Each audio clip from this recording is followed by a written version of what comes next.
La passe de la goule. Chapitre 13. Les avant-bras de Salim commençaient à le faire souffrir. Il avait le bout des doigts écorché et surtout, il n'osait pas regarder en bas. Il venait de franchir un passage particulièrement délicat et avait failli tomber. Seul un ordre cinglant d'Eyana l'avait obligé à se ressaisir. Elle grimpait à côté de lui prodiguant des conseils précis d'une voix calme. De près, le spectacle qu'elle offrait était ahurissant. Elle abandonnait à Salim les prises les plus grosses, ne s'accrochant qu'à des saillies presque invisibles. Elle était toujours prête à rattraper un faux pas de son élève, et se jouait totalement de la pesanteur. Au bout de ce qui parut une éternité à Salim, ils parvinrent sur la première vire. Les Faëls se tenaient là. Ils étaient une dizaine, confortablement adossés à des rochers, leurs arcs posés près d'eux.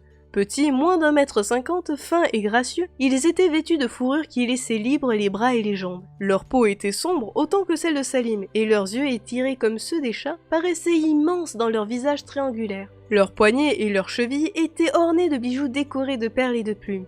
Ils souriaient d'un grand sourire hilar que Salim n'eut aucune peine à déchiffrer. Ils se moquaient d'eux! Et Yana dut aboutir aux mêmes conclusions et se raidit. Elle réussit toutefois à se contenir car lorsqu'elle prit la parole, ce fut d'un ton paisible, presque jovial. Nous sommes montés vous remercier, messieurs. Votre intervention d'hier soir nous a permis de gagner 2 ou 3 minutes de sommeil. D'accord, vous avez gaspillé pas mal de flèches contre les rochers, mais le tir devait être difficile et dans tous les cas, c'est l'intention qui compte, pas vrai ? Et Yana n'entendit pas de réponse et poursuivit son massacre verbal. Elle jubilait et Salim se prit à sourire. Il était sacrément fier d'avoir été choisi comme élève par une pareille femme. Je pensais que vous descendriez chercher les rares flèches qui ne se sont pas brisées contre les pierres, mais je ne vous ai pas vu. Timide sans doute. Ce doit être pour ça que vous vous cachez ici, je me trompe ? Il y eut un frémissement de colère chez les Faëls, et des mains se tendirent vers les arcs.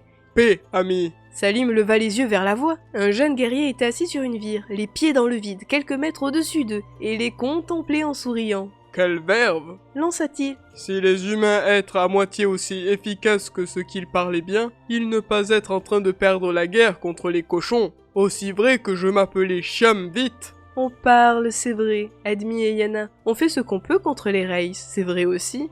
Mais personne ne peut nous accuser de nous cacher ou d'espionner. Il y eut un cri et un Faël se leva d'un bond, son arc à la main. Chiam éclata d'un rire sonore. Calme-toi, cousin. C'est humain à avoir une dague à la place de la langue. Ne pas te laisser prendre à ces pièges. Toi, femme, Continua-t-il. savoir que les Faëls ne pas se cacher. Ils se montraient quand ils en avoir envie et à qui ils veulent vouloir. Ce être différent. À son tour, Eyana se mit à rire. C'est donc le hasard, demanda-t-elle, qui vous a fait vous percher si haut quand le danger est en bas? Les dentelles vives être un remarquable terrain d'entraînement pour l'escalade. Nous camper là, avant que vous surgir, fuyant cette horde de cochons.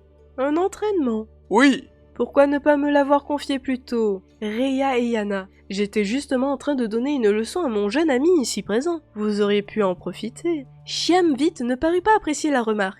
Il sauta de son perchoir et atterrit souplement près de la jeune marchande. Il était plus petit qu'elle, mais la différence de taille ne le diminuait pas. Il se tenait fièrement campé, un sourire ironique aux lèvres. Salim comprit toutefois qu'il avait été touché dans son amour-propre. le jour où humain me donnait une leçon d'escalade, Affirma-t-il. je vouloir bien être pendu, ou pire, me mettre à son service pour 12 lunes. Et Yana le soupesa du regard. Juré. Juré! Sur la flèche, le Faël regarda fixement la jeune femme. Je ne pas savoir qui t'avoir enseigné nos coutumes, mais oui, je le jurais sur la flèche. Tu savoir qu'un serment prêté de cette façon, ne pas pouvoir être rompu. Je m'engageais à me placer sous tes ordres si tu prouvais que tu es meilleur que moi.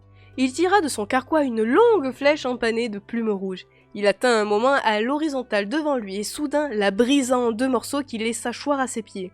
Sur la flèche. Affirma-t-il. Il observa la falaise au-dessus d'eux et Salim suivit son regard.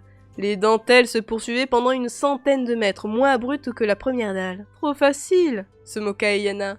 Que proposais-tu? Une descente. Le premier en bas, vivant, a gagné.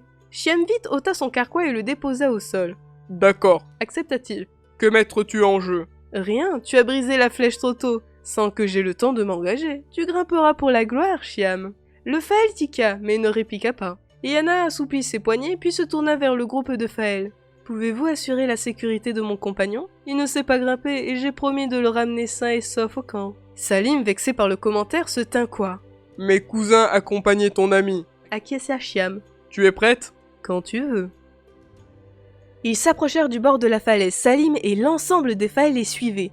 Et Yana avait quitté son masque de Bohomie moqueuse et ses traits reflétaient une intense concentration. Un des Faël poussa un cri et la jeune femme sauta dans le vide. Au dernier moment, elle pivota, ses doigts crochetèrent le bord de la vire. Elle commença sa descente. Shyam avait agi de manière identique et ils disparurent ensemble de la vue des autres. Salim se mit à plat ventre pour suivre les péripéties de la compétition. Et Yana et Shyam vite avaient déjà dévalé près de 10 mètres de parois. Ils descendaient à une vitesse hallucinante et leur progression ressemblait plus à une chute contrôlée qu'à une véritable désescalade. Impossible de savoir qui l'emportait. Leurs gestes étaient pareillement fluides et précis, leurs techniques similaires privilégiant la souplesse et la finesse à la force. Salim savait combien descendre est plus difficile que monter. Il avait conscience d'assister à un véritable exploit qui rendait bien pas les prestations des grimpeurs de son monde. À côté de lui, les Faël commentaient la course avec exubérance, dans une langue qui ressemblait à un mélange de russe et de chinois. Au bas de la falaise, Edwin et Camille avaient été rejoints par Bjorn. Ils regardaient Yana et Shyam utiliser leur capacité à se distancer l'un l'autre. Il fallut beaucoup moins de temps à ces deux-là pour descendre qu'il n'en avait fallu à Salim pour monter. Ils parurent toucher le sol à la même seconde, la distance empêchant de savoir qui l'avait emporté. Des cris éclatèrent parmi les Faël en désaccord sur le résultat. La plupart, toutefois, ne semblaient pas douter de la victoire de leur chef. L'un d'eux adressa un signe à Salim. « Suivre-nous » lui lança-t-il. « Nous te montrer une voie facile. » Ils eurent faire un détour, mais la descente ne fut pas périlleuse et le garçon s'en sortit plutôt bien. Une fois en bas, il longea les dentelles vives pour regagner le camp en compagnie du groupe de Faël. Shyam vite vint à leur rencontre. Il faisait grise mine et avant que ses compagnons aient eu le temps de dire quoi que ce soit, il prit la parole dans sa langue. Shyam haussa la voix quand un des Faël voulut l'interrompre, le contraignant à se taire. Finalement, il donna un dernier ordre. Ses amis le regardèrent consternés, mais aucun ne parla. Un à un, ils se détournèrent et s'éloignèrent. Salim se retrouva seul avec Shyam vite. « Elle gagnait », dit simplement le Faël.